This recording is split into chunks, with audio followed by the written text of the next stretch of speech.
Bienvenidos a El Reloj de Dios. Las noticias actuales con el enfoque bíblico que muestra nuestro tiempo y ubicación. El enfrentamiento entre palestinos y la policía israelí en la explanada de las mezquitas. A medida que la guerra continúa, el número de personas que huyen.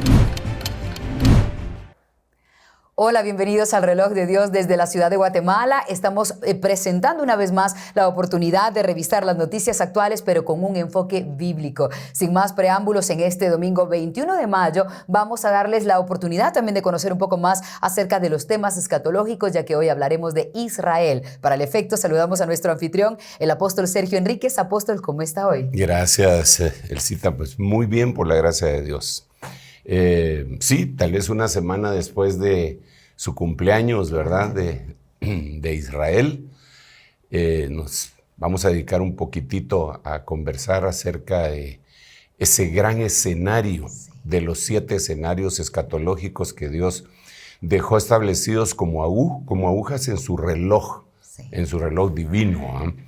Creo que Israel es uno de los escenarios más complicados de analizar y que generalmente se van analizando no solamente con la unción del Señor, con lo que está escrito en la palabra profética más segura, sino que con el cumplimiento de cada una de las profecías y promesas que Dios le hizo a ese pueblo como nación, como Estado, ¿verdad? Que por cierto es el único de todos los pueblos de la tierra al que Dios le habló como tal, como pueblo específico para ellos, ¿verdad? Sí. En donde yo voy a ser tu Dios, tuyo. Todos los que quieran algo conmigo tienen que hacerse prosélitos, por decirte algo. Claro. Eso ya no es así, por cierto, ¿verdad? Desde la venida del Señor Jesucristo, y cuando ellos rechazaron al Señor Jesucristo, según está escrito en San Juan 1:12, en ese versículo tan importante que dice que a los suyos vino y los suyos no le recibieron. Sí. Entonces Dios dio un espacio de tiempo, una oportunidad para nosotros los gentiles, porque entonces a todo el que le recibiere le dio potestad de llegar a ser hecho hijo de Dios. En ese momento también se cumplió o empezó a cumplirse lo que también les decía la palabra profética más segura y que el Señor se los dijo después en su ministerio, en el ministerio de él, en el ministerio ungido, cuando les dijo que ya no son mi pueblo. Sí. Ustedes ya no son mi pueblo.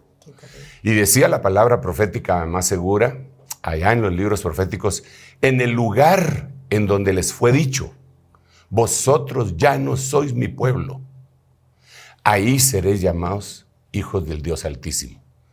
En otras palabras, hubo un momento de confrontación y que Pablo lo recuerda cuando dice, interesantísimo, por eso Israel juega un papel muy importante en nuestra teología cristiana y en lo que nosotros podemos ver alrededor del mundo como cumplimiento de los últimos días.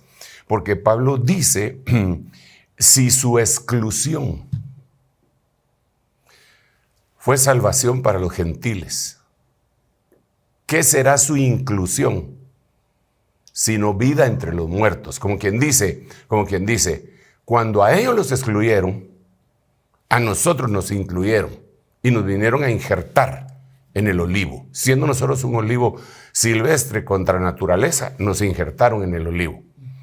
Cuando a ellos los restauren, los reinserten, los reintegren, ¿qué será? Sino vida entre los muertos. Lo que quiere decir ahí es, lo voy a parafrasear. Sí. Si cuando ellos rechazaron a Jesús, empezó a formarse la iglesia que concluyó en el día de Pentecostés ya el nacimiento de la misma judío-gentil. ¿Qué será cuando ellos regresen al reino sino la resurrección? Sí. O sea, cuando Israel regrese al reino, va a ser la resurrección de entre los muertos.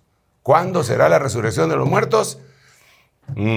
Bueno, la resurrección, el Señor dijo, yo soy la resurrección, ¿verdad? Y resucitó a Lázaro, pero porque Él es todopoderoso. Pero en la línea de tiempo, la resurrección de los muertos va a ser cuando Israel sea incluido de nuevo. Entonces, cada paso que nosotros vemos que Israel da hacia su inclusión en el reino, sí, de nuevo hacia su restauración, es un anuncio de la resurrección de entre los muertos. Cierto. Entonces es un tema apasionante. Pues hace una semana cumplieron años, 75 años, ellos lo habían celebrado por el calendario que difiere el de ellos el gregoriano, que es el calendario occidental. Ellos lo habían celebrado en su calendario, lo que para nosotros sería el mes de abril. Pero el 14 de mayo, como ellos están vinculados con el mundo occidental de una manera muy, muy fuerte, pues sigue siendo su fecha occidental, gregoriana, ¿verdad? Su cumpleaños, y nosotros se lo celebramos, no apagamos las 75 velitas, pero oramos por ellos y les bendecimos sabiendo todo esto que te estoy diciendo. Es un escenario apasionante. Absolutamente, apóstol. De verdad que sí. De hecho, todo el equipo de producción nos ha hecho el favor de preparar mucho material que hoy les vamos a compartir. Entre eso, parte de la historia. Pero, apóstol, ¿qué tal si iniciamos con lo más básico, sabiendo que nos ven cristianos consagrados y conocedores y estudiosos de la palabra, como personas que de repente están aprendiendo apenas un poco de la palabra de Dios? ¿Podríamos hablar de qué son los 7 escenarios y por qué Israel es uno de ellos? Sí. Claro, creo que es muy importante. Bueno, para empezar, tenemos que decir que Dios no fecha con fechas sus eventos del porvenir o escatológicos, sino que Dios fecha con acontecimientos. Eso lo vemos en la Biblia, ¿verdad? Digamos, Él dice... angustia y temor entre las naciones por causa del mar y el rugido del mar y de sus olas. Entonces, ese es el evento, tsunamis. Cuando veáis estas cosas, erguid vuestras cabezas, levantaos porque vuestra redención se acerca. Evento que está señalando la redención. Ese evento es en un escenario que nosotros le llamamos tierra. ¿Por qué razón? Porque se está dando en la tierra, no en el mundo, porque el mundo es el sistema que gobierna a los que vivimos en la tierra, sino tierra, el planeta. Físico. Y así hay varios escenarios. Dentro de ellos está tierra, mundo, Babilonia, que existen 7 Babilonias. Está también la iglesia, ¿verdad? Que lo que sucede con la iglesia está bien establecido en una línea de tiempo y que también la iglesia se convierte en señal. Y así la familia y otros escenarios, ¿verdad? El cosmos. Pero dentro de ellos está Israel, que algunos hermanos han dado en decir que Israel es el reloj de Dios. Yo respeto mucho su opinión, pero no estoy totalmente de acuerdo. Yo creo que Israel es una de las agujas importantes del reloj de Dios, pero que no es todo el reloj de Dios. Porque ya vimos que hay otros escenarios, ¿verdad? Sin embargo, tiene una importancia superlativa realmente todo lo que pasa en Israel, ¿verdad? Entonces, a eso me refiero, a eso nos referimos cuando decimos el escenario Israel. Y lo abstraemos, lo sacamos del resto de los países, porque tiene promesas que Dios le hizo y le va a cumplir. Porque Dios no es hombre para que mienta, ni hijo de hombre para que se arrepienta. Él dijo y Él hará. Entonces dejó en pausa a Israel debido a una serie de situaciones que ellos mismos desaprovecharon, ¿verdad? Pero Dios es bueno y los habrá de reinsertar. A grandes rasgos esto te podría decir. Claro, ¿verdad? Y de hecho eso nos da la pauta para preguntar por qué Dios escogió a Israel y por qué le puso en pausa, por si es que alguien no tiene claro aún eso. Sí, bueno, lo que pasa es que al principio, como lo hemos platicado en algunos programas anteriores, Dios trató con la humanidad entera. Desde Génesis 1 está el relato hasta Génesis 10. 10 y 11, ¿verdad? Pero en el capítulo 11, como que la humanidad, teniendo la representación en Nimrod, se rebelan totalmente contra Dios. Y dice que Nimrod era un poderoso guerrero, era un Giborim. ¿Se recuerdan que estuvimos hablando hace algún tiempo de los Nefilim, de los Ben Elohim, de los Giborim y de las 5 prácticamente vertientes que habían, o seres, entidades que venían a conformar lo que se conocía como humanidad en ese momento. El primero que se conoce con nombre de los hijos de los Ben Elohim mezclados con las hijas de los hombres era Nimrod. Y dice la Biblia, y Nimrod era un Giborim. En hebreo, desde luego, nuestra versión no lo dicen así, era un Giborim. Él era un cazador en contra de Dios. Entonces él se peleó con Dios, ¿verdad? Él hizo la Torre de Babel, ahí fue y fundó muchas otras ciudades alrededor, en lo que nosotros ahora conocemos como Irak. Entonces, de ahí Dios eligió a otra persona para sacar de sus entrañas a un pueblo. Lo que nosotros no sabíamos, con el paso del tiempo, al ir viendo lo que Dios hizo, es que de ese personaje Dios iba a sacar por lo menos 3 pueblos, ¿verdad? Era Abraham. Entonces Abraham no se llamaba así, se llamaba Abraham. Y entonces aparece él ya en el capítulo 11, finales del 11, capítulo 12, empieza él a caminar. En su proceso Dios lo transforma en Abraham. Él tiene a su hijo Ismael, Isaac, y otros muchos hijos que tuvo con Sétura, y entonces ya tiene 3 clases de simientes ahí, ¿verdad? Simiente con Sétura, simiente con Agar, simiente con su esposa amada Sara, y esa es Isaac. Ismael, Isaac y otros hijos. Entonces de Isaac, el Señor le dijo, de ahí te voy a sacar descendencia. En Isaac te será llamada descendencia. Entonces Isaac da a luz también, engendra y da a luz con su esposa, y dentro de ellos está un personaje que se llama Jacob, el cual se convierte en Israel, el cual se convierte en el padre de Israel. Pues aquí está la humanidad, aquí está el proceso entre Abraham y aquí aparece Israel. De él vienen 12 tribus que al final de cuentas se convierten en la nación que Dios elige. Todas las demás naciones están desechadas porque desecharon a Dios. Y Dios agarra a Israel y le da las promesas. Como pueblo, como nación, como familia. Entonces eso, la historia es apasionante y larguísima, ¿verdad? Porque van a la cautividad en Egipto, los saca de Egipto, pasa por el desierto, se establecen como reino cuando llegan a Canaán, ahí se convierten en estado, ya tienen sacerdocio, tienen ejército, tienen gobernantes, tienen jueces, vienen los reyes y ellos están esperando al Mesías. Entonces Dios le puso pausa a la humanidad y dijo, con usted voy a trabajar después. Y ahora voy a trabajar con Israel. Israel lo trabaja por miles de años, 2000. Los trabaja, les envía profetas, los bendice y de repente manda a su hijo. Y él lo dijo, el Señor lo dijo en la parábola, dijo, por fin dijo, les voy a mandar a mi hijo, tal vez a él le hacen caso. Sí. Y entre ellos dijeron, matémoslo y quedémonos con el reino. Bueno, entonces les manda a su hijo y lo rechazan. Entonces, desde luego, Dios lo resucita y Dios abre la puerta para otro. Les pone pausa a la humanidad, pausa a Israel, y dice, ahora voy a tratar con los gentiles y los israelitas, pero ya no como pueblo Israel. Ya no va a llevar la voz cantante Israel, sino que ahora voy a levantar mi iglesia. Por eso Jesús le dijo a Pedro, cuando dijo, mira, ¿quién dicen los hombres que soy yo? Unos dicen que es el profeta, Jeremías, etc. ¿Y ustedes quiénes dicen? Tú eres el Cristo, el Hijo del Dios viviente. Entonces el Señor Jesús le contesta la bienaventuranza y le dice, sobre esta roca, sobre esta verdad monumental que acabas de decir, que no te vino de tu mente, sino que te lo reveló el Padre, edificaré mi iglesia. Claro. No la iglesia. Mi iglesia, mi iglesia, repito, mi iglesia. Y está hablando en futuro. Ahí ya estaba Israel, ahí ya estaba Israel y él está hablando de una entidad que no era Israel. Cuando dice, voy a edificar mi iglesia. Esa entidad llamada iglesia, que es de Jesús, todos los judíos que se quieran salvar, se tienen que meter a esa entidad.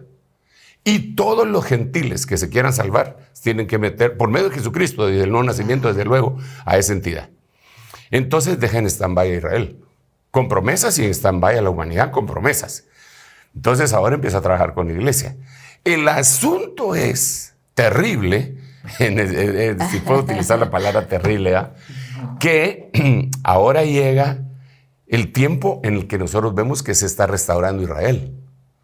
Como que le está quitando la pausa. Y entonces nosotros, ¿qué onda? Ay, perdón, se me salió el qué onda, ¿va? ¿Qué pasa con...? Se entiende perfectamente. Entonces, ¿qué pasa con nosotros? Estamos aquí, éramos un pueblo que no era pueblo. Una nación insensata, dice la Biblia, nosotros los gentiles que conformamos la iglesia, que Dios utilizó para llamar a celos a Israel, dice la Biblia. Entonces, ¿qué pasa con nosotros? ¿Qué? ¿Nos ponen pausa, nos exterminan, nos rocía baigón o qué hace con nosotros? No, claro. Lo que Dios hace es, dice, bueno, como los últimos serán los primeros, y ustedes son el último grupo que voy a trabajar aquí, vénganse para acá, y nos quita del mundo. Y ahora vuelve con Israel.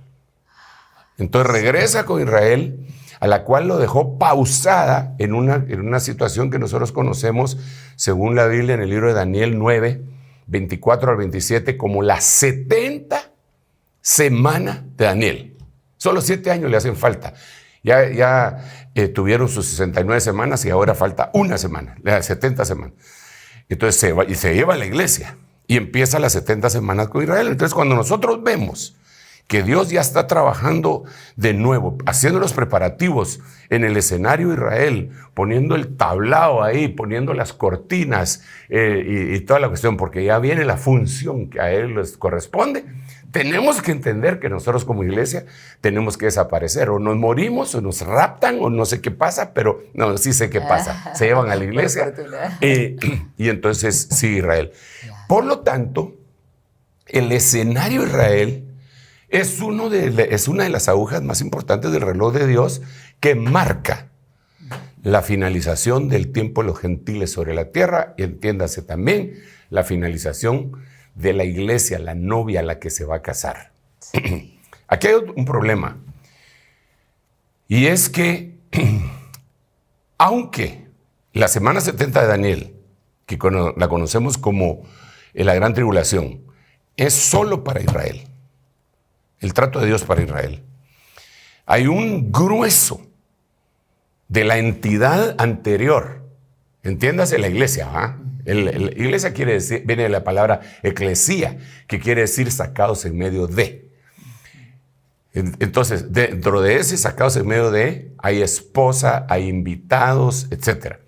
Entonces, desafortunadamente, muchos de los que pertenecen a ese cuerpo, iglesia, aunque no es para ellos la semana 70 de Daniel, no dan la talla. Entonces los llevan al bimá de Cristo antes de que empiece la tribulación y dice la Biblia que algunos regresarán avergonzados.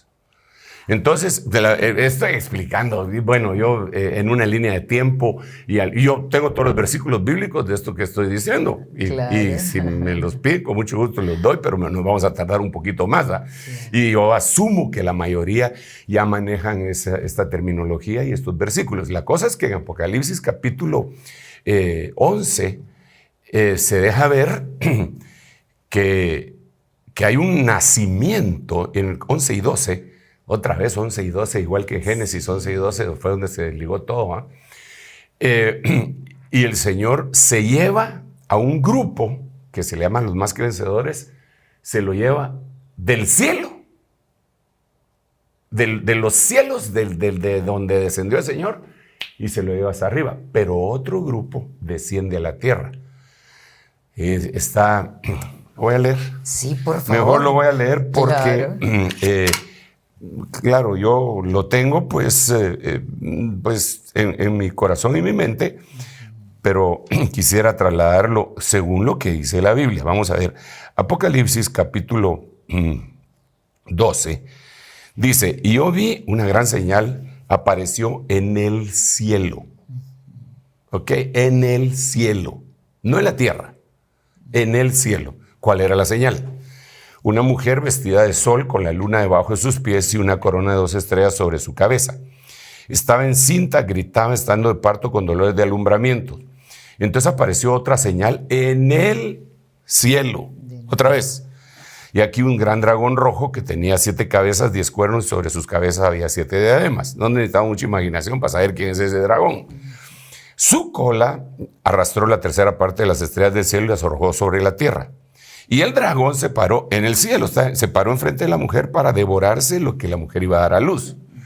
Cuando da a luz, ella da a luz a un hijo huíos y el dragón no puede hacer nada. Entonces, ante el asombro del dragón, estoy parafraseando, ante el asombro de que él esperaba un tecnón, un bebecito, para comérselo, devorárselo, y le nace un hombre fuerte, poderoso. Sí.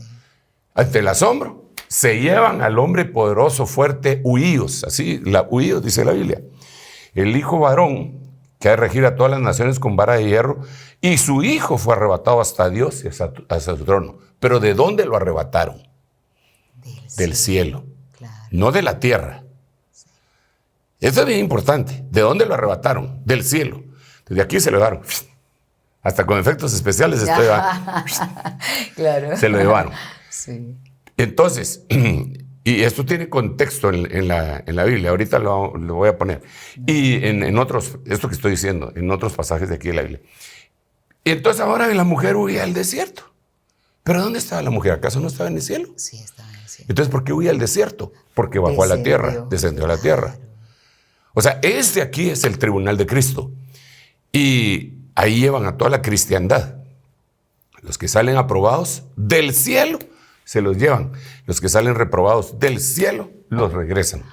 A vivir lo que va a vivir Israel. Exacto. Por eso dice, y entonces no ganó el diablo y lo arrojaron a la tierra. Y entonces dice que cuando el dragón vio que había sido arrojado a la tierra, persiguió a la mujer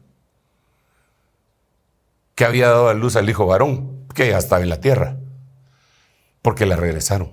Por eso es que la Biblia dice que nosotros debemos de desear no alejarnos avergonzados. Mira, ya me salí del tema que es Israel, pero es que nos marca las etapas perfectamente. Sí. Tengo la tentación de mencionar otro versículo antes de seguir con Israel. Entonces, si me permiten, vamos a ver. En este versículo, es 1 Tesalonicenses capítulo 4, versículo 17, en donde se habla del arrebatamiento. Dice, entonces nosotros los que estemos vivos, dice esta versión, que permanezcamos, seremos arrebatados juntamente con ellos en las nubes al encuentro del Señor en el aire. En el cielo. Nuevo, sí. En el cielo. ¿Para qué? Para el tribunal. Claro. De ahí saldrán algunos para arriba y otros de regreso avergonzados. Entonces, la gran tribulación es la semana 70 de Daniel, en donde Dios va a volver a trabajar con Israel, que no tiene nada que ver, o no debería tener nada que ver con nosotros, que somos de la entidad llamada iglesia. ¿Ok? Pero como muchos no quisieron, no creyeron, rechazaron y dijeron que no, entonces Dios en su misericordia, como ya se salvaron, porque salvaron a conocer a Jesús, pero no obtuvieron el galardón, porque no es lo mismo la salvación que el galardón. Entonces los regresan. Y entonces cuando los regresan y dice acá, lo voy a leer otro versículo, pero es que todo esto tiene que ver con Israel, ¿verdad?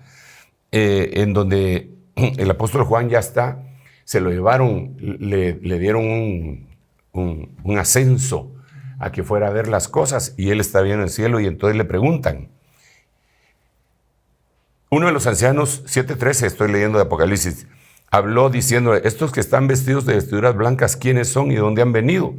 Y yo le respondí, Señor mío, tú lo sabes. Y él me dijo, estos son los que vienen de la gran tribulación.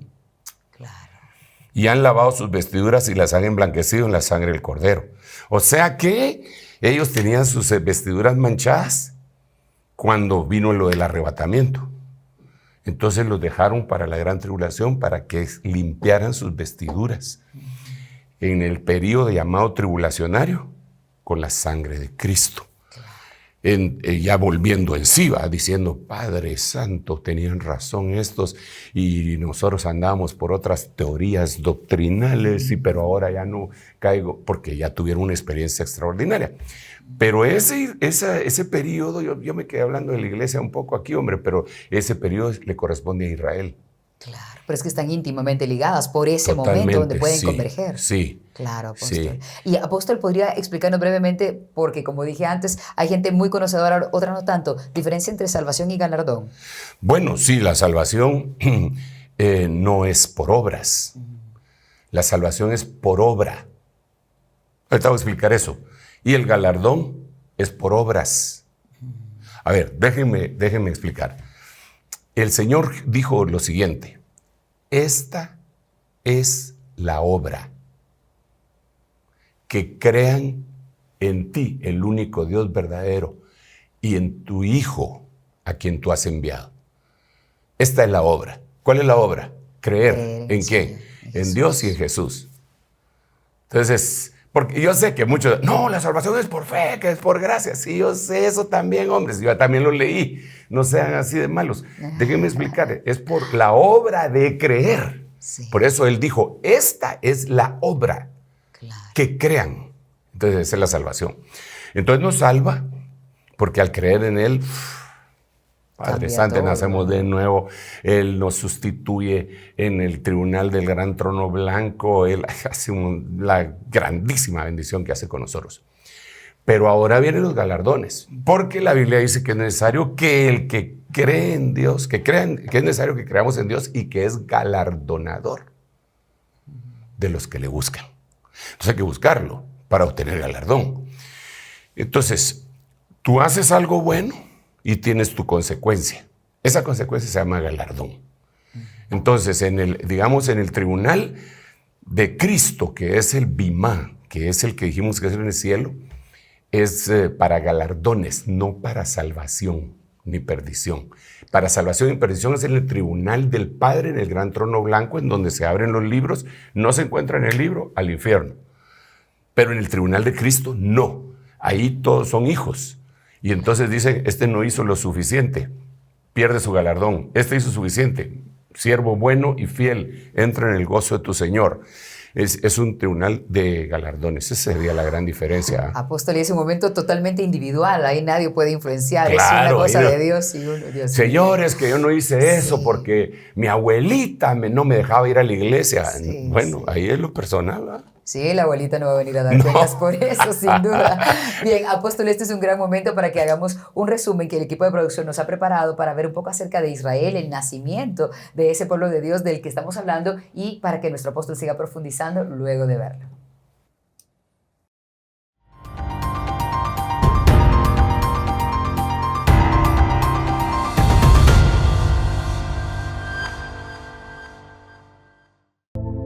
Diásporas de Israel. 587 años antes de Cristo, el primer templo es destruido por los babilonios y muchos judíos son llevados al exilio en Babilonia. 538 antes de Cristo, Ciro el Grande de Persia permitió a los judíos regresar a Jerusalén y reconstruyeron el templo. 70 después de Cristo, el segundo templo es destruido por los romanos en el sitio de Jerusalén. Gran parte de la población judía se dispersó. 135 años después de Cristo, los romanos derrotaron a la revuelta de Bar Kokhba y comenzaron con las ejecuciones en masa, la esclavitud y destruyeron un gran número de ciudades de Judea. Prohibieron a los judíos establecerse en Jerusalén o en sus alrededores. Ya no hubo gobierno judío, ni el sistema legal general que hubo hasta entonces en Judea. Esto convirtió a los judíos de la diáspora en un pueblo en exilio permanente sin patria nacional. 637. Los musulmanes árabes conquistaron Jerusalén. Siglo V al IX. Auge del reino visigodo en la península ibérica. Los judíos disfrutaron de cierta tolerancia y coexistencia. La escuela de estudios judíos en Babilonia se convirtió en centros de aprendizaje destacados. Siglo XI. Primera cruzada. Se produjeron pogromos, saqueo y matanza de gente indefensa, especialmente judíos, llevados a cabo por una multitud. Se produjeron en Europa Occidental. Siglo XI al XIV. Los judíos en Europa Occidental enfrentaron discriminación y restricciones en cuanto a sus derechos y actividades. Siglo XIII. Auge de las comunidades judías en Europa Oriental, especialmente en Polonia y Lituania. Siglo XIV. Expulsiones y persecuciones en varios países europeos, como la expulsión de los judíos de Inglaterra en 1290 y de Francia en 1306 y 1394. Siglo XV. Expulsión de los judíos de España tras el Edicto de Granada. 1517. Los otomanos tomaron el control de Jerusalén y gobernaron la región durante casi 400 años. 1897. Se celebró el primer Congreso Sionista en Basilea, Suiza, estableciendo la base para el movimiento sionista y el retorno de los judíos a su tierra ancestral. 1917. Declaración Balfour. El gobierno británico emitió una declaración en apoyo a un hogar nacional judío en Palestina. 1939 a 1945. Durante la Segunda Guerra Mundial, millones de judíos europeos fueron perseguidos y asesinados por los nazis en el Holocausto. 1947. Las Naciones Unidas aprobó el Plan de Partición de Palestina, que propuso la creación de un Estado judío y uno árabe. 1948. Israel declaró su independencia el 14 de mayo. Guerra árabe-israelí. Los países árabes vecinos invadieron el nuevo Estado de Israel. 1949. Se firmó un armisticio entre Israel y los países árabes. 1967. Guerra de los 6 días. Israel capturó Jerusalén Oriental, la Franja de Gaza, la península del Sinaí y Cisjordania. 1979. Tratado de Paz Israel-Egipto. Se firmó un tratado de paz entre Israel y Egipto, el primer acuerdo de paz entre Israel y un país árabe. Este material nos presenta un poco del contexto del que justamente estaba hablando el apóstol Sergio, pero hoy salen sin duda muchas interrogantes. Como dijimos, puede ser que conozcan el significado de algunos temas y otros hoy sean pues tal vez explicados de manera más detallada por nuestro apóstol. Acabamos de ver un poco de la historia, apóstol, pero seguramente muchos se preguntarán, ¿podría usted decirnos brevemente qué significa sionismo? Lo ha explicado otras veces, pero hoy lo necesitamos en este contexto, y también la diáspora, que también nos resulta bastante familiar, pero uniendo todos esos temas tan complejos para algunos, podríamos comprender a cabalidad. Bueno, la diáspora prácticamente fue el castigo, ¿verdad? El castigo que Dios les había advertido en el libro de Deuteronomio 28 a Israel. Les había advertido también en Génesis capítulo 49, cuando todavía no estaba formado Israel, pero Jacob, su papá, que ya le habían cambiado el nombre a Israel, les estaba diciendo a sus hijos que iban a ser dispersados. Digamos a Simeón y Leví, armas de iniquidad son sus armas, serán dispersados. Serán dispersados. Entonces la dispersión es una división, es una diáspora, es un castigo. Entonces Israel, cuando desobedeció siempre, igual que nosotros los cristianos que siempre desobedecemos, y la misericordia de Dios nos espera todavía. Desobedeció y llegó al colmo, empezó su diáspora. ¿Cuándo empezó? Realmente, digamos, en el documental que acabamos de ver, ellos lo ponen a partir de la caída del primer templo y todo eso, pero yo creo que empezó mucho antes desde el aspecto bíblico, porque dispersión, diáspora y división son sinónimos. Entonces, ¿qué fue lo que pasó? David une al reino al final de cuentas y da a su hijo Salomón el reino. Salomón muere y deja el reino. El que le sucede a él es Roboam, su hijo. Y su hijo no atendió los consejos ni los pasos de su padre, ni a los consejeros que había tenido el hombre más sabio del mundo. Entonces hizo estragos, no podemos verlo con lupa porque nos llevaría muchísimo tiempo. Y entonces Dios le levantó un contrincante que se llamó Jeroboam. Ahí empezó la división. Entonces, todas las tribus, 10 tribus se fueron con Jeroboam y otras se quedaron con Roboam. Roboam era el hijo de Salomón. En otras palabras, se quedaron con Salomón, con David, solamente un par de tribus, y todas las demás se fueron. Ahí empezó la división y de ahí empezó el reino del norte y el reino del sur. Los que se quedaron con Jeroboam se convirtieron en superidólatras, hicieron 2 becerros de oro, uno en Dan y otro en Beerseba, para que no fueran al templo de Jerusalén a adorar. Entonces eso trajo castigo constante, Dios les envió profetas hasta que llegó el momento en donde aparece lo que miramos en el documental, el castigo de Dios, y les cayó Babilonia. Sí. Cuando les cae Babilonia, como eran tan tosudos en su manera de pensar, ¿verdad? Y eran indomables, indómitos. Entonces llegó un momento en que uno de los reyes de los reinos que los conquistaron, uno del rey de Asiria, dijo: lo que vamos a hacer es que nos vamos a llevar a todos los israelitas a diferentes lugares, y empezaron por Samaria. Entonces agarraron a todos los que vivían en Samaria y se los llevaron a todo el mundo conocido, a Rusia, a toda Europa de aquel tiempo. Y trajeron paganos a vivir a Samaria. Sacaron a los nativos de ahí, se los llevaron, y trajeron otros a vivir a Samaria. Ahí hicieron cosas porque dice que los leones se comían a los nuevos. Y entonces dijeron: lo que pasa es que estos no conocen la costumbre de los que se fueron, y les pusieron sacerdotes, y hay una mezcla espantosa, pagana, los de David, por decirlo así. Sí. Los judíos, porque eran de Judá, judío y de Judá. No hay que confundir judío e israelita, porque puede ser que haya un israelita que no sea judío. Sí. Pero todo judío tiene que ser israelita, porque judío viene de Judá, de la tribu de Judá. Entonces, los judíos menosprecian a los samaritanos por esa causa. Siguió la diáspora, agarraron también a los judíos y los llevaron a la diáspora. Lo contrario a la diáspora es una palabra que ellos utilizan, que es aliyá. Ellos dicen: vamos a hacer aliyá. Aliyá quiere decir retornar al hogar. Ok. Entonces, con el paso del tiempo, y ellos estando en esa diáspora, perseguidos en todos lados por generaciones y cientos de años, empezó a surgir ese movimiento por Sión. Sión, Sión, Sión, Sión. Sión es lugar de alabanza, es lugar de adoración. Sión es la morada del Señor. Entonces empezó a mezclar el movimiento Sión espiritual con lo político. Y ahí surgió el movimiento sionista. En los siglos que ellos dicen, ya estaba más fortalecido. Como habían judíos en todos lados, había algunos que habían destacado. En Francia, por ejemplo, fue donde más se fortaleció.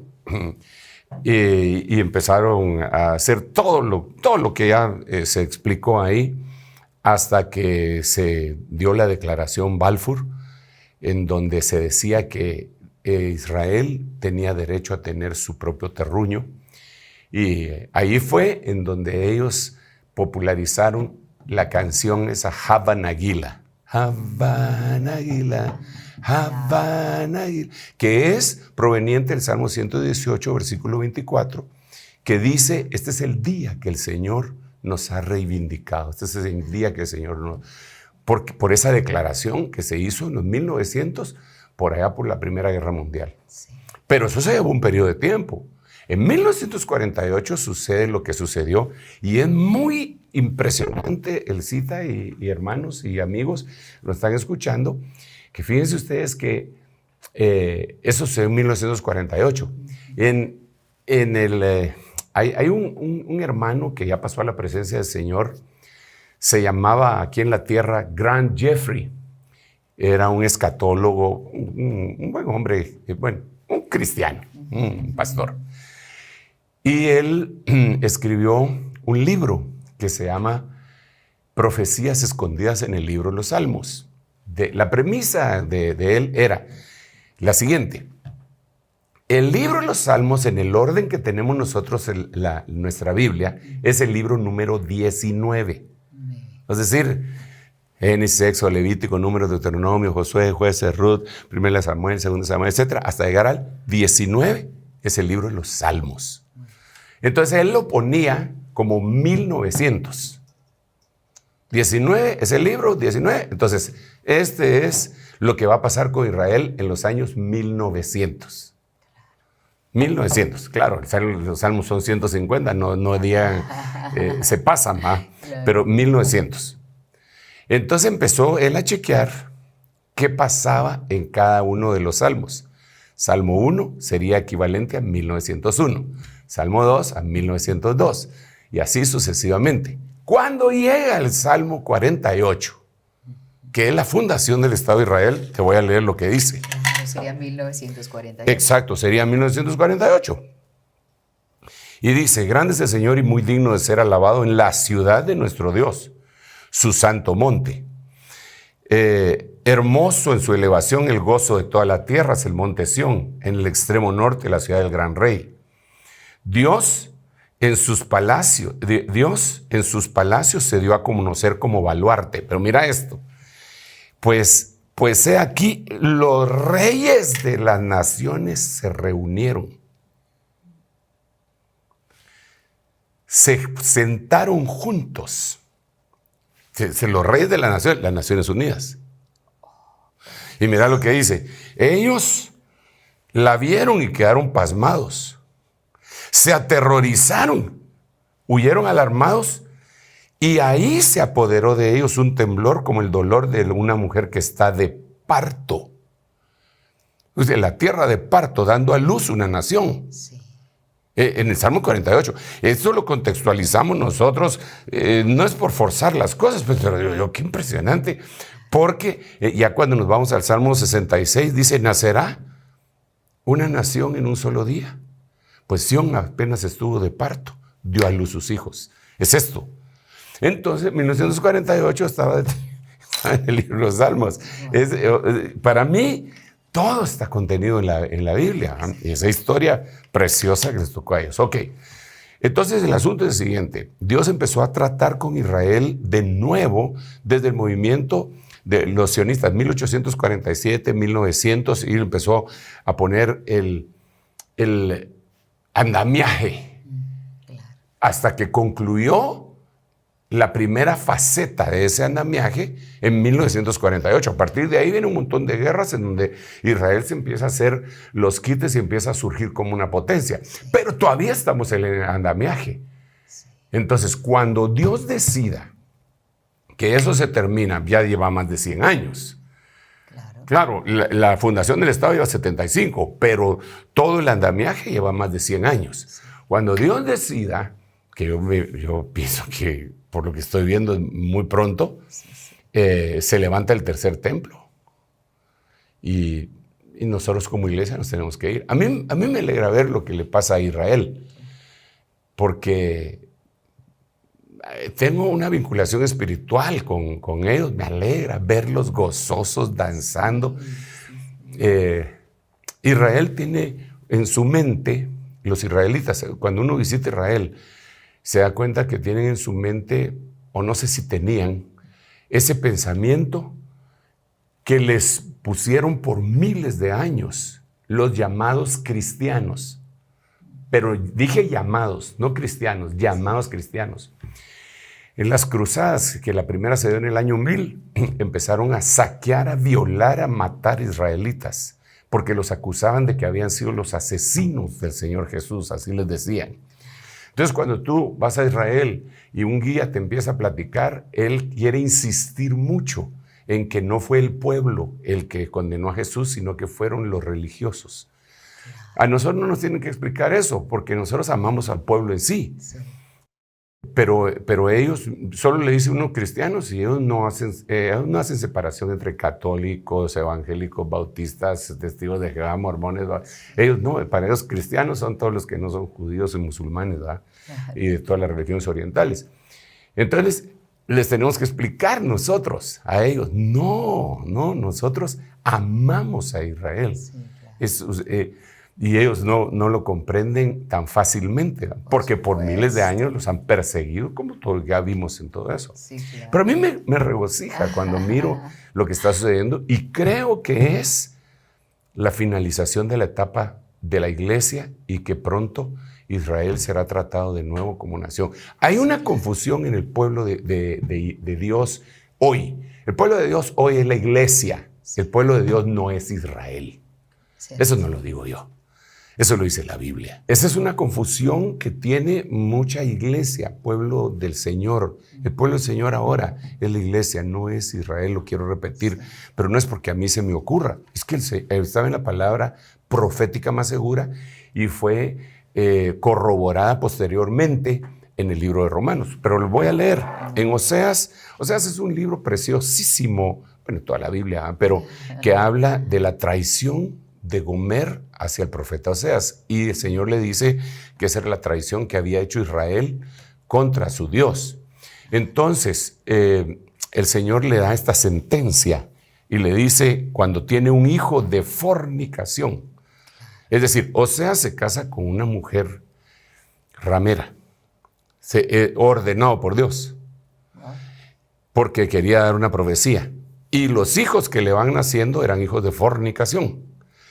Y entonces Dios le dice cómo le vaya poniendo por nombre a cada hijo. Entonces uno de ellos le dice, ponle por nombre Lo-Ammi, porque vosotros no sois mi pueblo y yo no soy vuestro Dios. Pero el número, dice el verso 10, de los hijos de Israel será como la arena del mar, que no se puede medir ni contar. Porque aquí está la esperanza. Y sucederá que en el lugar en donde se les dice, no sois mi pueblo. O sea, se les dijo, no sois mi pueblo. Ahí se les dirá, en su reivindicación, sois hijos del Dios viviente. Pero ¿cuándo será eso? Hasta que ellos digan, bendito el que viene en nombre del Señor. Entonces, ¿dónde aparece esto en el Nuevo Testamento? En Romanos, en el capítulo 9, habla de nosotros, de la iglesia. Aleluya. Es impresionante. Que parezcamos así. Sí, dice, desde el verso 24, dice, es decir, a nosotros, a quienes también llamó, no solo de entre los judíos, sino de los gentiles. Chapines, salvadoreños, mexicanos, guatemaltecos, argentinos, lo que es de donde sea. Como también dice en Oseas, dice el apóstol Pablo, a los que no eran mi pueblo, nosotros no éramos su pueblo, a los que no eran mi pueblo llamaré pueblo mío. Y a la que no era amada, nosotros, amada mía. Y acontecerá que en el lugar en donde les fue dicho a los israelitas, vosotros no sois mi pueblo, ahí serán llamados hijos del Dios viviente. Entonces tenemos que comprender nosotros como iglesia del Señor Jesucristo que aunque estamos vinculados espiritualmente a Israel y los bendecimos, ellos no son el pueblo de Dios. Los pusieron en pausa. Si ellos quieren ser el pueblo de Dios en este momento, tienen que meterse por la puerta que se llama Jesucristo a la iglesia. Ninguno se puede salvar por ser de determinada nacionalidad. Ninguno se salva por ser judío o israelita. Se salva porque entraron por la puerta, porque solo hay un camino, solo hay un mediador entre Dios y los hombres, que es Jesucristo hombre. Al rechazarlo a él, rechazaron la puerta. ¿Cómo van a entrar si no tienen puerta? Se topan con una pared. Entonces, cuando Dios reconoce, porque digamos, Pablo era judío, Pedro era judío, Juan era judío, pero también eran cristianos, pertenecían a la iglesia, entraron por la puerta. Entonces hay muchos cristianos que al ignorar esto, alguien se los presenta como un judío y a falta de adorarlos. Sí. Y no, ellos tienen que entrar por la puerta. Ahora, que los admiramos y que sabemos que lo que Dios está haciendo con ellos es un aviso para nosotros que pronto viene el Señor por su iglesia. Eso es indiscutible, ¿verdad? Apóstol, y como hoy es una excelente ocasión para entender bien qué es lo que pasa con el pueblo judío, ¿podría usted explicar esa diferencia que hay entre, por ejemplo, el judío o el judaísmo, que es una religión, es una cultura, pero también es una nación que no tenía territorio, sino hasta ahora? Porque hay mucha confusión respecto a eso. Sí, muchísima. Incluso, mira, por esta confusión que te acabo de decir, de que nosotros debemos de comprender que nosotros somos el pueblo de Dios hoy, es que surgió una herejía que se llama, nosotros le llamamos los judaizantes, que quieren hacer volver a esta nación, que no era nación, a esta amada, que no era amada, la quieren hacer volver hacia la ley que ya fue quitada. Porque la cambió. La Biblia dice en Hebreos, cambiado el sacerdocio, se cambió la ley.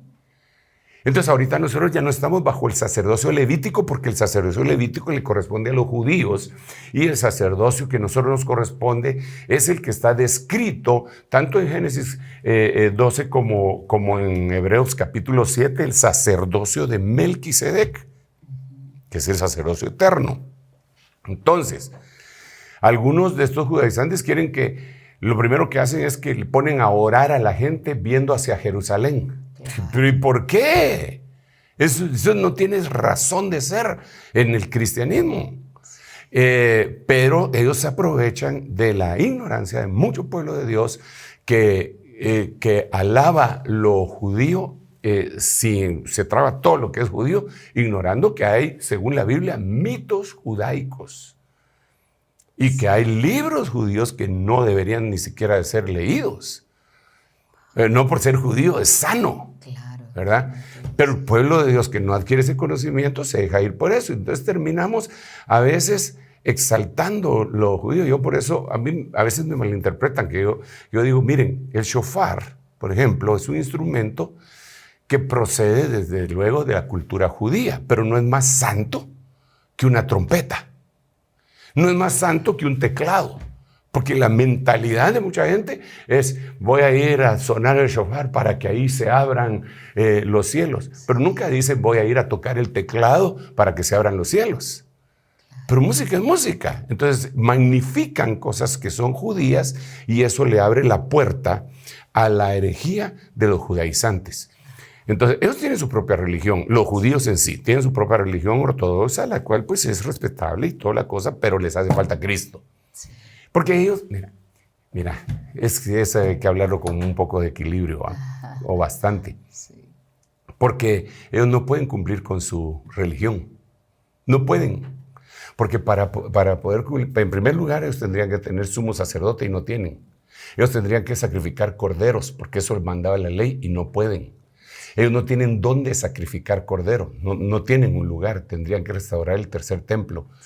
En cambio nosotros, dice la Biblia, Cristo nuestra Pascua ya ha sido sacrificada.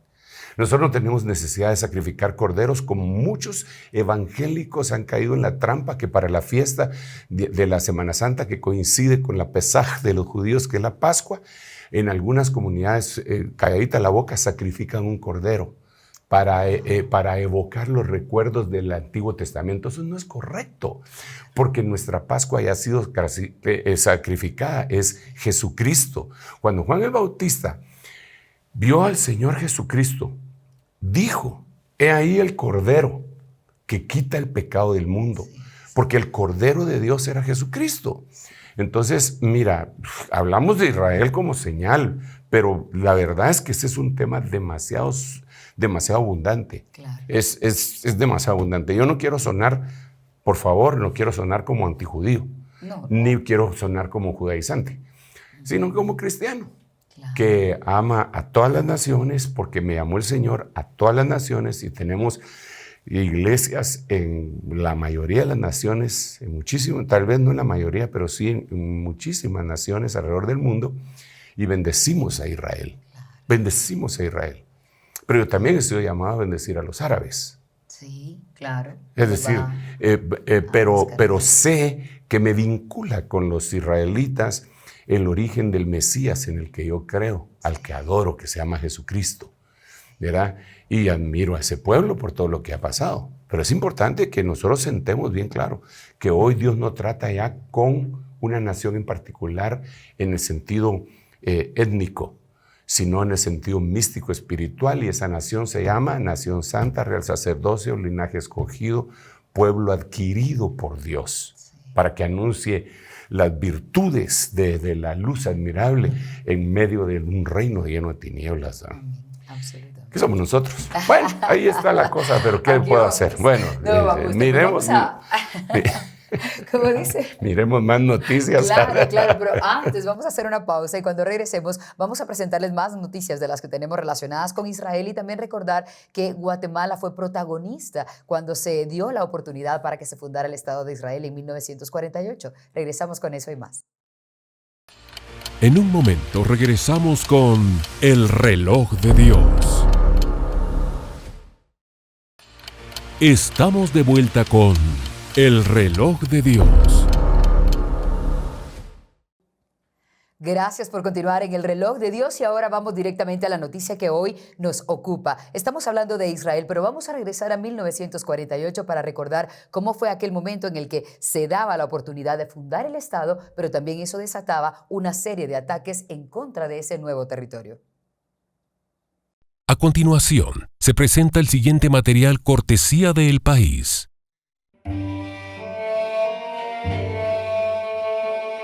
Te sacaban de la cama a las 7 por la mañana. Esto era la muerte, porque cuando hay menos 12, menos 13, y no puedes más soportar porque no tienes nada, tienes este traje y el número aquí, y solo con esto teníamos que ir a trabajar. El trabajo mío era cuando las cubas de los enfermos estaba de miedo, entonces tenía que ir al water para coger y venir. Esto era el trabajo mío. Cuando bajábamos del tren, los alemanes cogían los que eran medios y me dijeron que le hacen experiencias. Cada mañana venían, los cogían y los ponían al camión, y después de 10 días ya no estaba más. Venimos de la fábrica y nos cogieron 5 íbamos a ir a pie, con la nieve, sin pan, sin nadie. Había gente que no se querían morir. Caminaban y se caían, y se levantaban, y caminaban y caían. No se querían morir. Nos dejaron en la frontera y nos pusieron en trenes abiertos. Comíamos la nieve. Más del 50% de deportados se murieron así.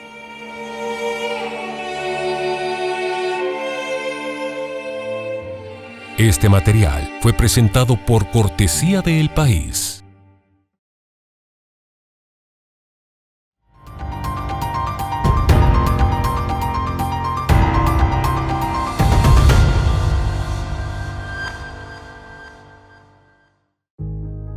Votación de la ONU y celebración de Israel.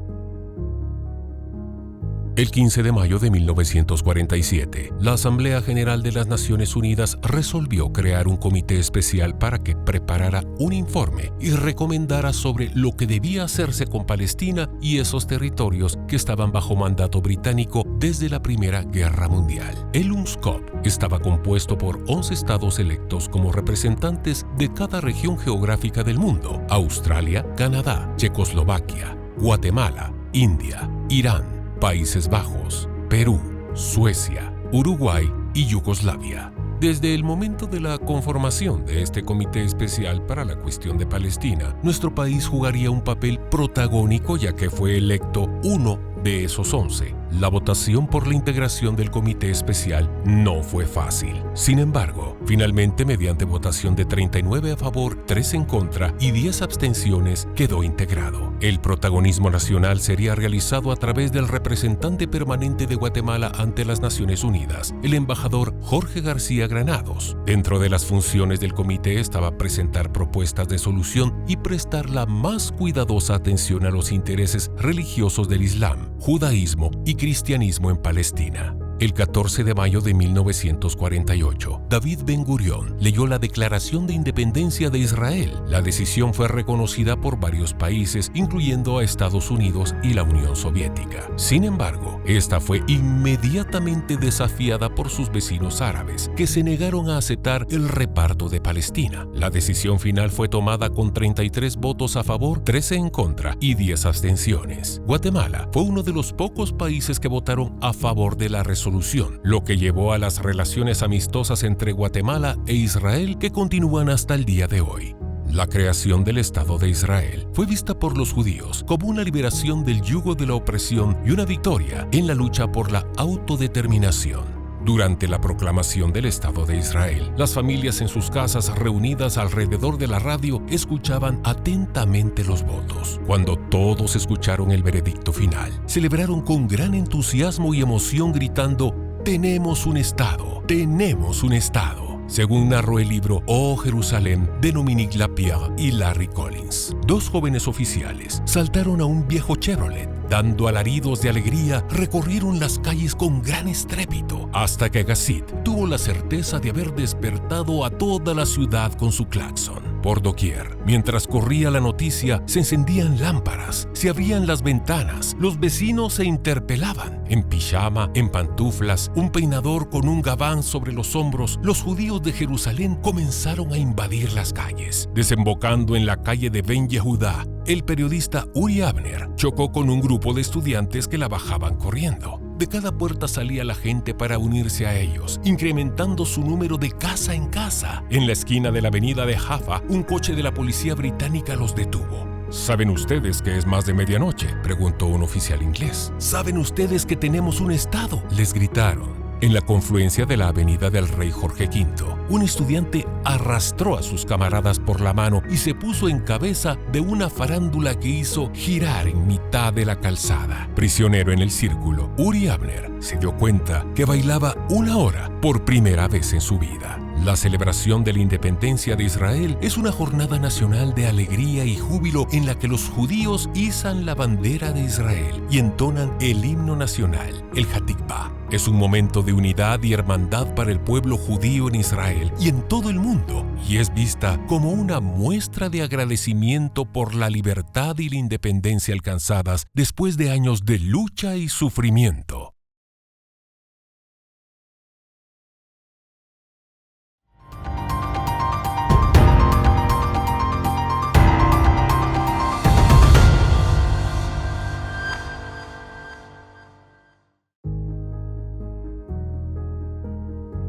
Guerras israelíes a partir de su independencia.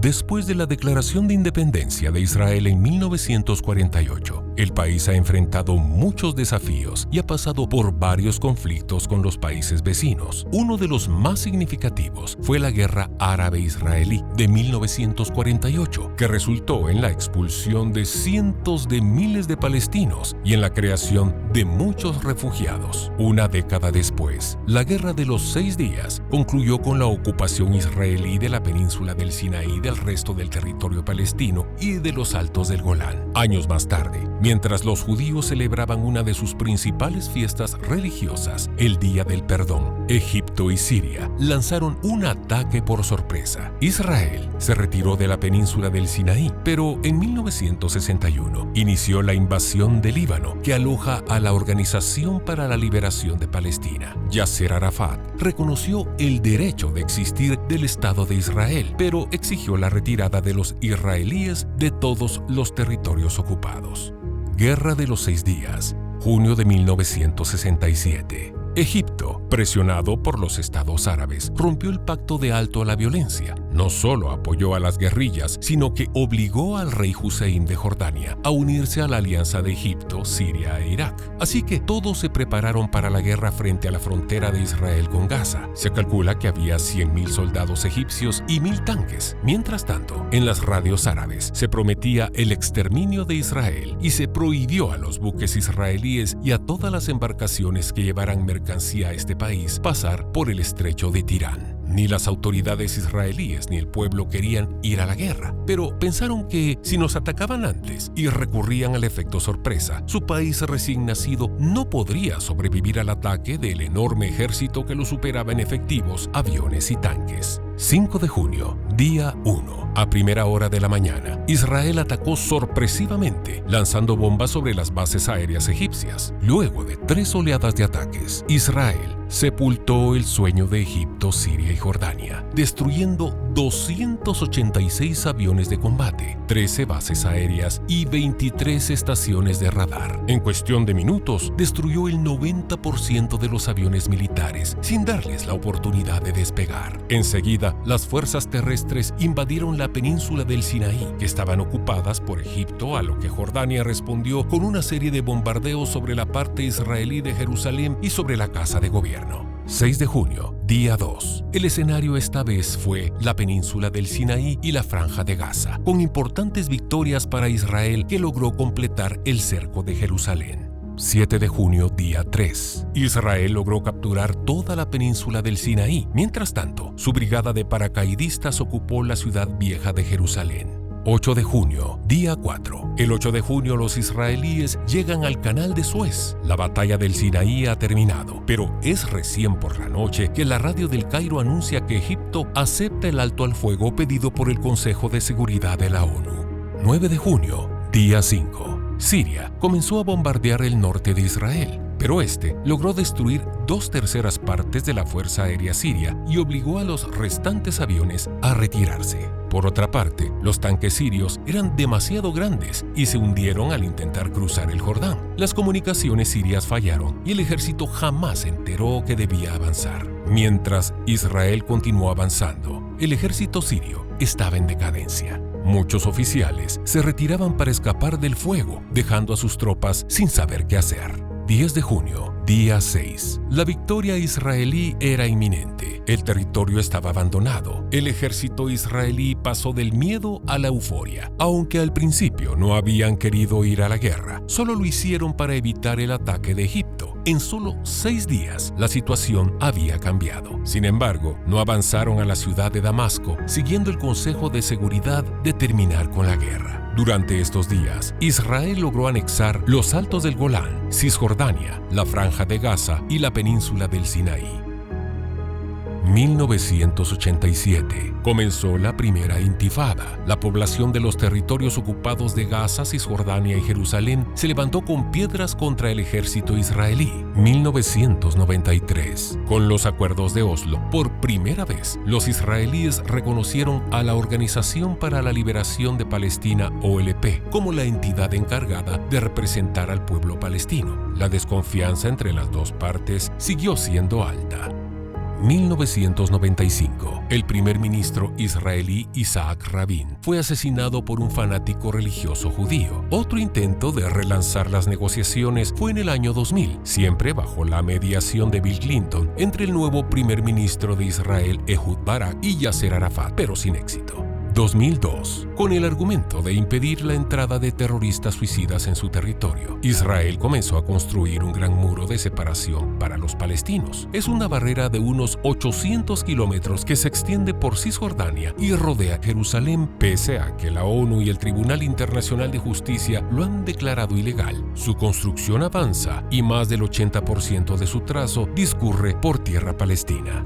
2005. Israel controla totalmente el acceso a la Franja de Gaza. Apenas unos meses después, Líbano e Israel se enfrentaron en un intenso fuego cruzado que causó 4 muertos. Este fue el incidente más grave desde la guerra de 1982 entre los israelíes y el Hezbollah. 2017. Donald Trump reconoció oficialmente a Jerusalén como capital de Israel, una decisión histórica con la que el presidente estadounidense puso fin a décadas de cautelosa diplomacia de Washington en Oriente Medio y convirtió a Estados Unidos en el único mediador de las negociaciones en reconocer dicho estatus. 2018. Estados Unidos trasladó su embajada de Tel Aviv a Jerusalén, seguido de Guatemala y Honduras. Este movimiento fue visto por muchos como un acto de reconocimiento de Jerusalén como capital de Israel y fue condenado por algunos países y organizaciones internacionales. El conflicto entre Israel y los árabes palestinos continúa hasta el día de hoy y sigue siendo uno de los problemas más difíciles y persistentes en Oriente Medio. Aunque ha habido esfuerzos para lograr una solución de 2 estados en la región, este sigue siendo un tema complicado y de difícil solución.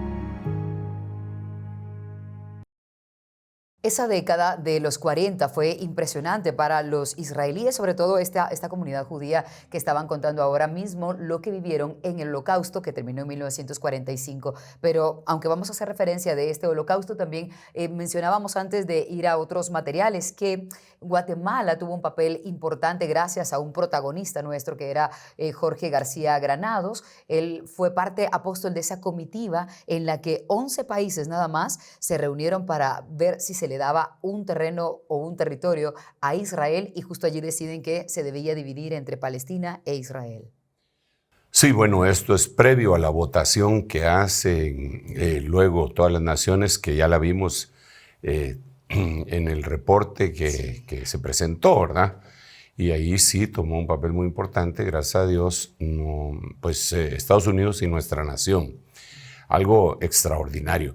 Yo creo que nosotros podemos ver en Israel la acción de un Dios que llama la atención, castiga, corrige, azota, hiere y cura también al mismo tiempo para dar oportunidad, para que recapacitemos, en el caso de ellos, para que el pueblo entero recapacite, porque la Biblia dice claramente que al que mucho se le dio, mucho se le va a demandar.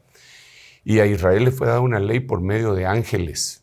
Israel vivió cosas que ninguna otra nación física, étnica, material ha vivido, jamás. Ellos vieron las tablas de los mandamientos escritas con el dedo de Dios, el arca del pacto, el maná por 40 años, milagros asombrosos, aún en la guerra de los 6 días, algunas cosas que no se escriben ni se documentan porque parecerían misteriosas, místicas o exageradas, pero ahí hay reportes de enjambres de avispas metiéndose en los tanques del enemigo y dejándolos inmovilizados. Entonces Dios, digo esto porque da tristeza ver todo lo que le hicieron en el Holocausto y cómo ellos pueden responder hasta también en su vida cotidiana, ¿verdad? Y decir, esto ya no nos vuelve a pasar. Es más, ellos a los jóvenes del ejército siempre los llevan a Masada para que hagan un juramento en Masada, y el juramento es nunca más Masada, porque Masada fue un asesinato en masa que se hizo, prácticamente fue un suicidio, pero porque los romanos los invadieron y eran despiadados. El ejército romano, incluso en la Biblia, lo tipificaban en el libro de Daniel como una bestia salvaje que desmenuza con pies de metal todo lo que tiene. A los romanos así lo tipifican. Entonces los romanos eran despiadados completamente. Sin embargo, vemos entonces, no sé si decir luces y sombras o decir más que todo esperanzas y desesperanzas, ¿verdad?, de ese pueblo que debe de reconocer que le fue confiado algo extraordinario que rechazaron, y la Biblia dice, tu casa será dejada desierta hasta que digas bendito el que viene en el nombre del Señor. Esto es bien importante, muy importante, porque ellos también son sombra y figura para nosotros la iglesia. Nosotros la iglesia nos han confiado algo muy importante, la salvación, y la Biblia dice, ¿cómo escaparemos nosotros si descuidamos una salvación tan grande? Lo dice Hebreos capítulo 1, donde se habla cómo Dios empezó a revelar su evangelio y lo que nos ha dado a nosotros, porque a la iglesia le fue dado algo que jamás se le dio a ningún otro pueblo, ni siquiera a Israel, y es que después de la salvación por medio del Señor Jesucristo, nos llenaran de su Santo Espíritu en Pentecostés. Eso jamás había sucedido en un pueblo, en un conglomerado. Incluso antes mirábamos que el Espíritu estaba vino el Espíritu sobre Sansón, vino el Espíritu sobre José, pero aquí no, a nosotros nos dieron el Espíritu dentro de nosotros. Es algo glorioso, es un pacto que nunca había sido dado. Entonces la reflexión que hace el apóstol Pablo cuando dice, si aquellas ramas que eran naturales fueron desgajadas y fuimos nosotros injertados contra naturaleza. Ustedes creen, lo parafrasea Pablo, ustedes creen que ustedes tampoco van a hacer. Lo voy a leer para que podamos chequearlo. Mira, este es el versículo que me hace reflexionar mucho, ¿verdad? Porque, mira, cuando veo a Israel, te repito, yo siento una vinculación espiritual muy grande con Israel. Y claro, a cualquier humano que le hagan lo que les hicieron a ellos en el holocausto es doloroso, repudiable, definitivamente.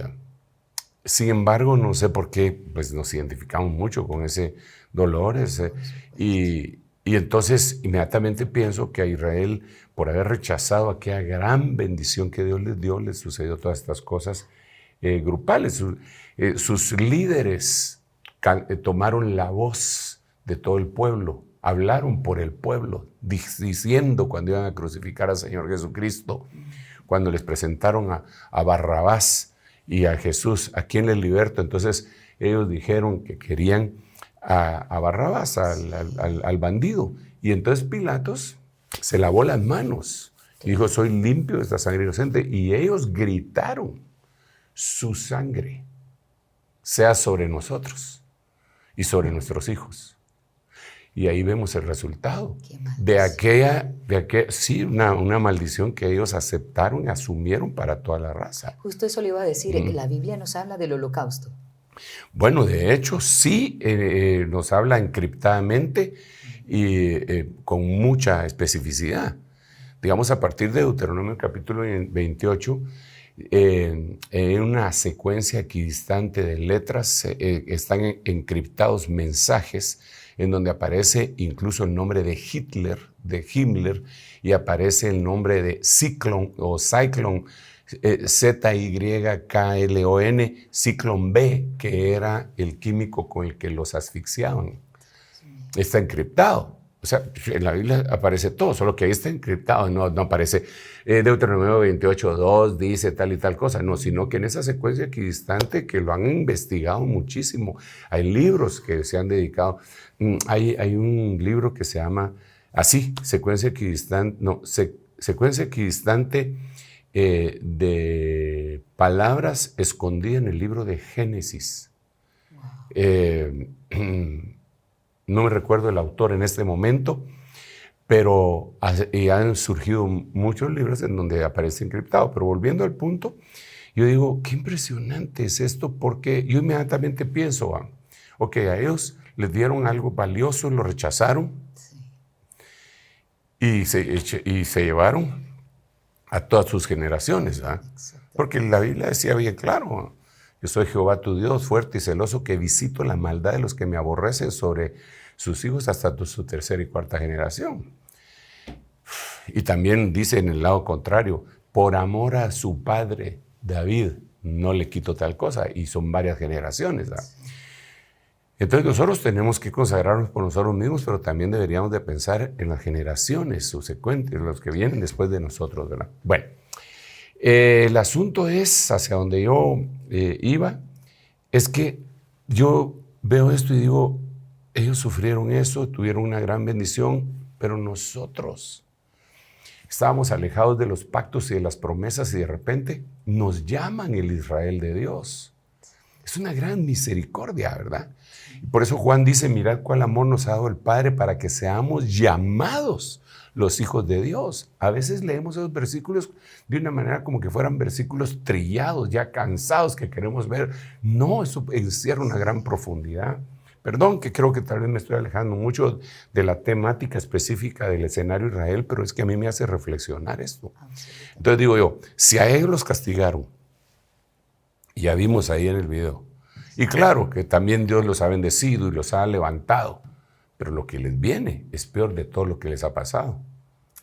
En la gran tribulación la Biblia dice que viene un sufrimiento que jamás ha habido sobre la faz de la tierra.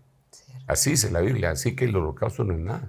Claro, pero tiene la oportunidad de arrepentirse. Bueno, todos nosotros tenemos esa oportunidad en este momento. Entonces, esa reflexión me lleva a este versículo, que dice, pero si algunas de las ramas fueron desgajadas. Esas ramas naturales, Israel, ¿verdad? Fueron desgajadas. Y yo, siendo un olivo silvestre, fui injertado entre las ramas y fui hecho participante con ellas de la rica savia de la raíz del olivo. Es que con mi apellido el último es Oliva, entonces se me confunde, ¿va? Entonces dice, verso 18, el capítulo 11, no seas arrogante para con las ramas, Israel. Claro. Pero si eres arrogante, recuerda que tú no eres el que sustenta la raíz, sino la raíz es la que te sustenta a ti. Entonces dirás, en tu especulación, en tu mente, dirás, las ramas fueron desgajadas para que yo fuese injertado. Como quien dice, soy lo máximo. Llegué yo. Muy cierto, contesta el apóstol. Fueron desgajadas por su incredulidad, pero tú por la fe te mantienes firme. No seas altanero, sino teme. Porque si Dios no perdonó a las ramas naturales, tampoco a ti te perdonará. Como quien dice, nosotros no podemos tener en poco esta salvación tan grande que nos ha realizado. Cuando yo miro a Israel y miro a esta ancianita decir lo que dice y lo que sufrió y cómo, mi corazón se duele. Se duele, créeme que se duele.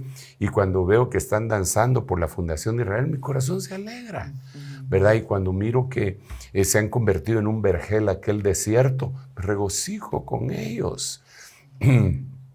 Pero mientras ellos no reciban a Jesús, diciéndole bendito el que viene en el nombre del Señor, su casa va a permanecer desierta. Pero ahora vemos que se acerca ese momento a pasos agigantados. Y entonces solo me queda la reflexión de que debo de apreciar el regalo que Dios hizo a mi vida por medio de la salvación, por medio del Señor Jesucristo. Es un regalo invaluable. Claro, apóstol, y no podemos ser altaneros, como justo usted leía hace un momento. Y de hecho, ahora vamos a aprovechar para hacer un pequeño recuento de cómo es que Israel, desde aquel 1948, empezó a cambiar y al tener ya un Estado, también empezó a crecer tecnológicamente. De hecho, le llaman el Silicon Valley de Oriente. ¿Por qué? Pues algunas personas creen que allí se encuentra mucha más riqueza que en países como Alemania. A continuación, les mostramos algunos de sus principales inventos.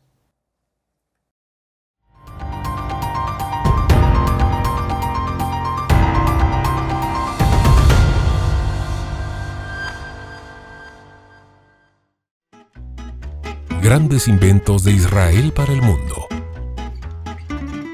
Israel es un país conocido por su creatividad e innovación y ha sido el hogar de varios inventos importantes que han cambiado el mundo. Desde la tecnología médica hasta la informática, el país ha producido una variedad de inventos que han contribuido significativamente al desarrollo global. Waze es una aplicación social de tránsito que te ofrece la mejor ruta para llegar a tu destino. Esto gracias a un sistema de ubicación satelital que opera en tiempo real. Esta maravilla fue creada por Uri Levine, Ehud Shabtai y Amir Shinar, 3 israelíes que en 2013 vendieron a Google su invento por $966 millones. Hoy en día se estima que millones de personas en el mundo usan Waze para transportarse.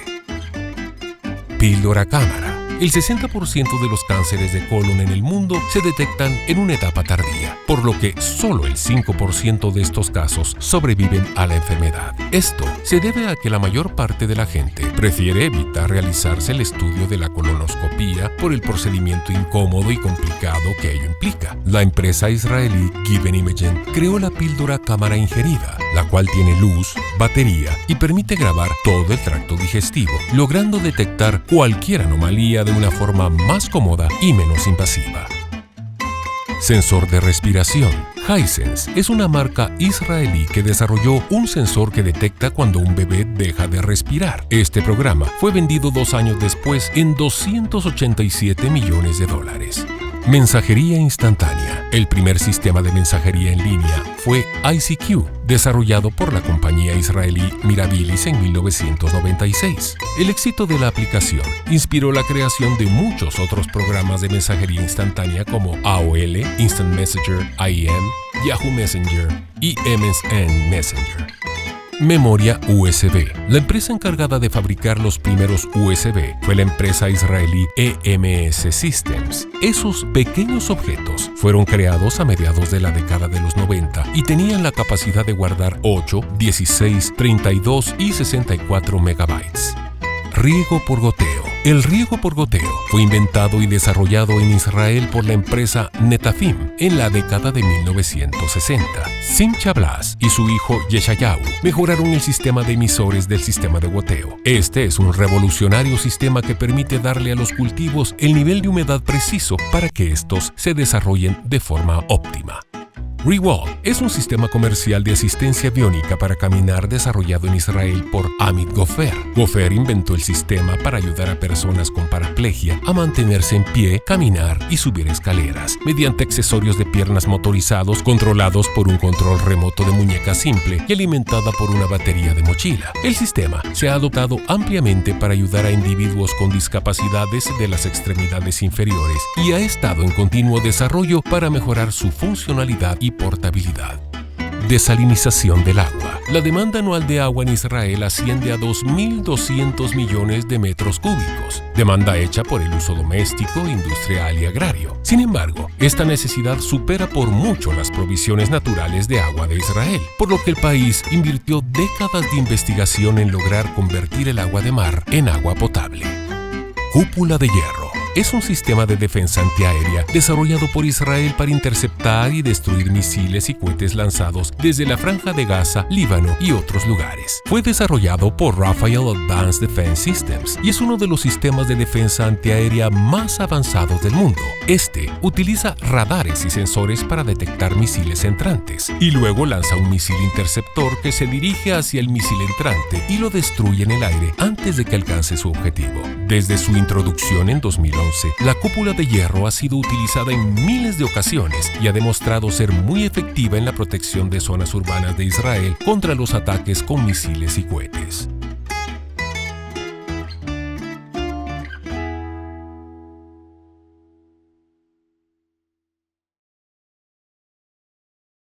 Como ven, estamos hablando de algunos de los inventos de israelíes, pero en sí el territorio también ha prosperado en muchos sentidos. Apóstol, ahora Israel es una potencia en muchos sentidos. La gente los ve como un país tecnológico, avanzado y bueno, ni hablar de su capacidad armamentista, porque supera a muchas otras naciones. Sí, definitivamente. Por eso te decía que a veces no sabía si decir, cuando hablo de Israel, de luces y sombras, ¿verdad? Claro. Si vemos todos los aspectos positivos, son innumerables. Innumerables. Cuando el Señor Jesús le habla a la iglesia de Éfeso, le dice sus aspectos positivos para llamarle la atención a una cosa sola negativa, ¿eh? Le dice, yo conozco tus obras, que son más que las del principio, conozco que has trabajado mucho, conozco a los que has probado, los que se dicen ser apóstoles y no lo son, y le empieza a decir así, y después le dice, solo tengo una cosa contra ti, que has dejado tu primer amor. Arrepiéntete. Bueno, entonces, sin lugar a dudas, Dios ha trabajado con Israel y los ha levantado. ¿Por qué? Porque Él lo prometió y estaba profetizado, está profetizado que Israel iba a convertir desiertos en vergeles. Sí, y literalmente lo vemos nosotros. Cuando vamos, incluso como turistas, nos llevan a lugares totalmente desérticos, el clima es espantoso, pero cuando entramos a aquellas especies de invernaderos, que no son invernaderos como los que nosotros conocemos, dotados de una ciencia extraordinaria, aquello convertido en una especie de vergel, ¿verdad? Como si estuviéramos en un país tropical en algunos momentos, ¿verdad? Donde llueve constantemente y ellos han avanzado en eso. Como tú dices, tienen armamentista, es impresionante, es una potencia nuclear. Tienen la cúpula esa que les protege de todos los ataques que les hacen todos sus enemigos vecinos, que los odian terriblemente.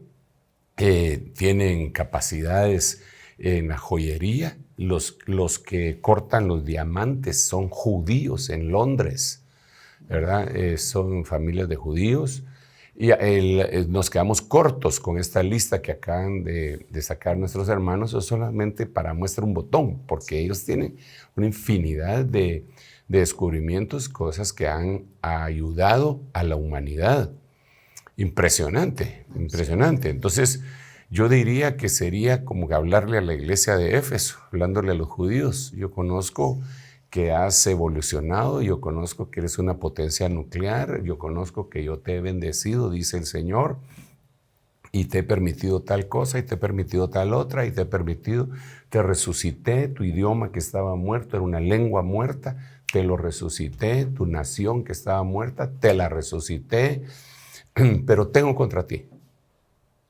Hay un tengo contra ti. Porque, mira, yo tengo que hablar con cierto equilibrio de la admiración que yo siento por Israel y tengo que hablar de esto. Hay un contra ti, tengo contra ti, que ha rechazado a mi hijo. Y por eso has vivido esos 2000 años, pues apartado. Pero ahora yo te estoy restaurando. Pero tengo contra ti, que no has dicho bendito el que viene en el nombre del Señor. Tengo contra ti, que no se puede predicar con libertad en tus calles si habiendo sido la cuna del Evangelio. Tengo contra ti eso, que apoyas más al movimiento gay LGTBI que a un movimiento cristiano. Tengo contra ti. Entonces, hay un tengo contra ti. Entonces, por eso, a pesar de todas estas grandezas que nosotros vemos y admiración que tenemos por Israel, viene algo que los va a tener que convertir de Jacob a Israel. Así como Jacob pasó, interesante, Jacob pasó 20 años desde Betel, que quiere decir casa de Dios, hasta Peniel, que quiere decir rostro de Dios. Pasó 20 años siendo engañador, engañando y toda la cosa, pero de todos modos respaldado por Dios. No fue sino hasta en el año 20 que se le presentó el ángel junto al arroyo de Jaboc, lo revolcó, ya no siguió caminando igual y salió llamándose Israel. Y en lo que nosotros conocemos como Israel ahorita vendría a ser ese Jacob, que gracias a Dios se ha levantado otra vez de todas las persecuciones que injustamente le ha hecho la humanidad entera, y que nosotros estamos a favor de ellos definitivamente, pero no podemos olvidar que ellos tienen que regresar a su único Dios. Esto no lo hicieron ellos. Dios les dio ese poder para hacerlo. Y tengo contra ti, va a ser el revolcón en la gran tribulación. De hecho, apóstol, ahora que usted menciona eso y porque nos acercamos también al final del programa, usted dice muy a menudo Dios fecha con fechas, no fecha con fechas, sino fecha con acontecimientos. ¿Qué tan cerca estamos de la construcción del tercer templo para seguir comparando? Bueno, algunos afirman que subterráneamente ya lo han estado haciendo ellos. Es algo que yo no me atrevería a decir, incluso teniendo fotos, ¿verdad? Porque no sé si ahí exactamente va a ser el lugar. Pero el asunto es que ellos ya lo hablan abiertamente. Hay un instituto que se llama el Instituto del Templo. Entonces, tú llegas ahí y no lo incluyen en todos los tours que dan por Israel. Incluyen tours históricos, tradicionales, que aquí fue donde sucedió tal cosa, que aquí tal otra. Lo que más conoce la cristiandad, que son los que más hacemos turismo para llegar allá, ¿verdad? Y que nos venden la idea falsa de que llegamos a Tierra Santa, que no es cierto. Esa tierra está desierta hasta que digan bendito el que viene en el nombre del Señor. Tenemos que conservar ese equilibrio, saber y darle su lugar a Israel, pero no ponerlos en el lugar donde no les corresponde. No idolatrarlos. Sí, porque no es así la cosa. Bueno, el asunto es que ellos tienen ese instituto, ahí tienen una máquina. Yo la vi, le tomé fotos y todo. Era prohibido, pero yo no sabía que era prohibido, le tomé fotos. Demasiado tarde es demasiado tarde cuando me dijeron, ya no la podía borrar. Entonces ahí ellos tienen una máquina en donde se hacen donaciones pro construcción del tercer templo. Y entonces ya lo meten a uno y le empiezan a explicar cómo van a hacer el atrio, cómo ya tienen el modelo, cómo hacer las ropas sacerdotales, cómo va a ser el lugar santo, el candelabro, todo lo pasan ahí como que fueras en un espectáculo de Disney, ¿verdad? Semejante, no exacto, pero ya uno le apagan las luces, mira todas las cosas. Lo que estoy tratando de decir, eso ya está en la mente de ellos y seguramente lo van a hacer, ¿verdad? La cosa es que estamos cerca y yo quisiera dirigirme a los oyentes, a los que nos están viendo y decirles que Israel es una aguja muy importante en el reloj de Dios y que ahora que está cumpliendo 75 años, recién la semana pasada, pues hemos dedicado también este programa para platicar un poquitito de ellos, para poner un equilibrio entre nuestra profunda admiración, cariño que les tenemos y también sabiendo que deben de convertirse a Dios, deben de regresar a Dios. Pero sobre todo creo que nosotros deberíamos de reflexionar que si Dios, amando tanto a Israel, los castigó, y el libro de Romanos capítulo 11 que leímos, cómo amándonos a nosotros que no merecíamos nada y que éramos un olivo silvestre, nos injertó, ahora no nos va a responsabilizar.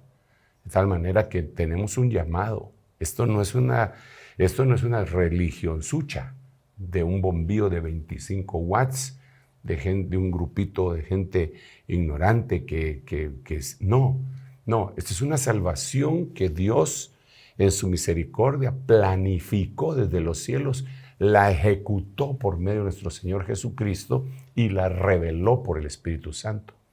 Y esa la tenemos que cuidar, dice la Biblia, pues si no, no vamos a escapar, así dice la Biblia en hebreo. Así que yo le invito a usted, hermano, amado, amigo, que meditemos en esto y que Dios nos ayude. Bendiciones. Bendiciones, bendiciones. Amén. Y con eso le decimos feliz cumpleaños a Israel una vez más y a nuestra audiencia le recordamos que hoy se ha hecho una muy bonita comparación de lo que vive Israel y lo que vive la iglesia, así que hay que seguir estudiando y si hay información que no quieren tener muy clara pueden ir a los anteriores episodios del Reloj de Dios porque Apóstol allí tenemos muchas explicaciones detalladas de las que hoy mencionamos brevemente, ¿cierto? Amén, así es. Muy bien, hasta pronto. Esto fue El Reloj de Dios. Un mensaje de esperanza en medio del acontecer mundial. Esta es una producción de Rema Communication Group y Ministerios Ebenezer.